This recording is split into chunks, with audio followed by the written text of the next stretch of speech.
యేసయ్యా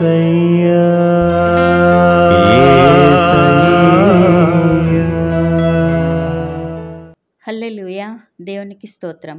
ఈ వాక్యం వింటున్న వారందరికీ యేసుప్రభు వారి నుండి ఆశీర్వాదం, ఆరోగ్యం, ఐశ్వర్యం, సంతోషం, సమాధానం, నిరీక్షణ కలగాలని ప్రార్థిస్తూ సమస్త మహిమ, ఘనత, స్తోత్రం యేసుప్రభు వారికే చెల్లిస్తూ ఈరోజు మనం పరిశుద్ధ గ్రంథం నుండి ప్రసంగి గ్రంథం 11వ అధ్యాయం 1వ వచనం చదువుకుని ధ్యానించుకుందాం. నీ ఆహారమును నీళ్ల మీద వేయుము, చాలా దినములైన తరువాత అది నీకు కనబడును.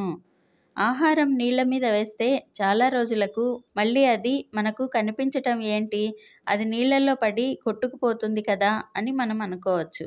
కానీ ప్రసంగి ఇక్కడ మనకు బోధించేది, మనం తినే ఆహారంలో నలుగురికి పెడితే తిరిగి అది మనకు దేవుడు ఇస్తారు అని బోధిస్తున్నారు. మనకు సాధ్యమైనంత వరకు లేని వారికి మన ఆహారంలో కొంత ఇస్తే అది ఎక్కడికి పోకుండా మనకే మళ్ళీ విస్తారంగా అందుతుంది. ఇది ఇంకా బాగా అర్థం కావడానికి ఉపమానం ద్వారా తెలుసుకుందాం.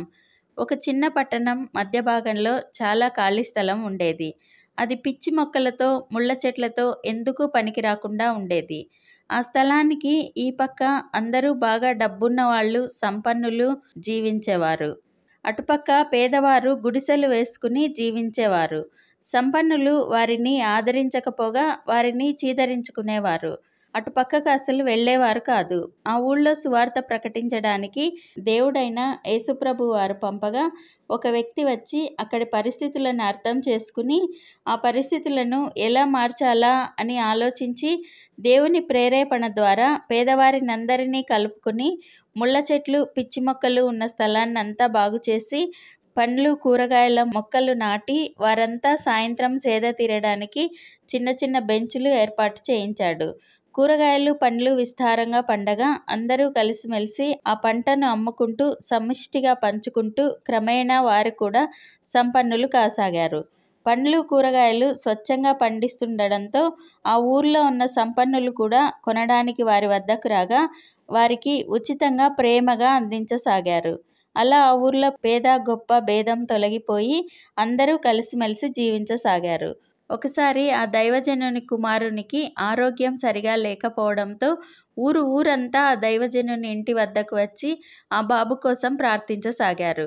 ఎవ్వరూ లేని ఆ దైవజనునికి ఇంతమంది ఆప్తులను, ప్రార్థించే వారిని దేవుడు దయచేశారు. అతను ఆ ఊరికి చేసిన సాయం అందరూ గుర్తుంచుకుని కృతజ్ఞతతో ఆ కుటుంబం పట్ల ప్రేమగా ఉండసాగారు. అపోస్తలుల కార్యములు 2వ అధ్యాయం 44వ వచనంలో విశ్వసించిన వారందరూ ఏకంగా కూడి తమకు కలిగినదంతయు సమిష్టిగా ఉంచుకొనిరి. అపోస్తలుల సమయంలో దేవుని విశ్వసించిన వారందరూ కలిసిమెలిసి తమకు కలిగిన దానిని సమిష్టిగా పంచుకుంటూ ఒక కుటుంబంగా జీవించేవారు అని వాక్యం సెలవిస్తోంది. మనం ఉపమానంలో తెలుసుకున్న దైవజనుడు కూడా విడివిడిగా ఉన్న ఊరి జనాన్ని కలుపగా ఎవరూ లేని తనకు ఊరంతా అండగా నిలిచింది. అంతా బాగున్నప్పుడు, మనకు అన్నీ మంచిగా ఉన్నప్పుడు ఎవరి అవసరం ఉన్నట్టు అనిపించదు. కానీ కొన్ని కష్ట పరిస్థితులు వచ్చినప్పుడు ఎవరైనా అండగా ఉండి సహాయం చేస్తే బాగుండు అనిపిస్తుంది. మనకు అన్నీ బాగున్నప్పుడు నలుగురికి సాయం చేస్తూ అండగా నిలబడితే మనకు ఎంతో మందిని అండగా నిలుపుతారు ప్రభువారు. అంతేకాని నేను, నా ఇల్లు, నా కుటుంబం అంతే అనుకుంటే మన కష్టంలో ఎవ్వరూ లేరు అని బాధపడాల్సి వస్తుంది. అలా కాకుండా దేవుడు బోధించినట్లు నడుచుకుని ఆయన ఆశీర్వాదాలను పొందుకుందాం. ప్రార్థన చేసుకుందాం.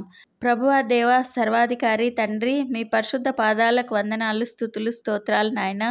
మీరు మా జీవితాల్లో జరిగించిన మేలులన్నింటికీ వందనాలయ్యా. మీ ఆహారం నీటిపైన వేయండి, చాలా రోజులకు అది మీకు కనబడుతుంది అంటే మీరు చేసిన సాయం ఎక్కడికి పోదు, అది మీకు తిరిగి నూరంతలుగా మిమ్మల్ని చేరుతుంది అని తెలుపుతున్న దేవా వందనాలయ్యా. అందరూ కలిసిమెలిసి ఆనందంగా జీవించండి అని నేర్పుతున్న దేవా వందనాలయ్యా. దేవా, మేమందరం కలిసిమెలిసి సహోదరులాగా జీవించులాగున మమ్మల్ని మీ ప్రేమతో నింపి ఆశీర్వదించండి. ఈ ప్రార్థనలో పాల్గొనే వారిని మీ ప్రేమ తగ్గింపుతో నింపండి. వారి కష్టాలు, అనారోగ్యాలు, బాధలు, వేదనలు అన్నీ తీసివేసి ఆరోగ్యంతో, ఐశ్వర్యంతో, సంతోష సమాధానాలతో, ఘనతతో నింపండి. వివాహం కాని యవ్వనస్తులకు మీ చిత్తంలో ఈ సంవత్సరం ఘనంగా వివాహం జరిపించండి. గర్భఫలం లేని వారికి ఇప్పుడే గర్భఫలం దయచేయండి. ఇల్లు లేని వారికి ఇప్పుడే సొంత ఇల్లులు దయచేయండి. జాబ్ లేని వారికి మంచి జాబ్స్ దయచేయండి. అందరి కుటుంబాలలో ఏ కలతలు లేకుండా సంతోష సమాధానాలతో, ఐక్యతతో నింపండి. మేమందరం ఈ దేశానికి, ఈ ప్రపంచానికి ఆశీర్వాదకరంగా ఉండులాగున ఆశీర్వదించమని నజరేయుడైన యేసుక్రీస్తు నామంలో ప్రార్థిస్తున్నాం తండ్రి. ఆమెన్. ప్రతిరోజు మీ కామెంట్స్ చూస్తున్నాము. ఈ ఉపవాస ప్రార్థనలలో మీకోసం కూడా రోజు ముమ్మారు ప్రార్థిస్తున్నాము. భయపడకండి, దిగులు పడకండి, కృంగిపోకండి. యేసుప్రభు వారు తప్పక విడుదలనిస్తారు. ఆయన మహాకృప మనతో ఎల్లప్పుడూ ఉంటుంది. Amen. Thank you Jesus. God bless you. మేము మా ఛానల్లో అందించిన ఇతర వీడియోలను కూడా తప్పకుండా చూసి మీ మిత్రులకు షేర్ చేయగలరు. ఇప్పటివరకు మా ఛానల్ సబ్స్క్రైబ్ చేయకుంటే వెంటనే సబ్స్క్రైబ్ చేసి కొత్త వీడియోల నోటిఫికేషన్స్ కోసం సబ్స్క్రైబ్ బటన్ పక్కనే ఉన్న బెల్ గుర్తును క్లిక్ చేయండి.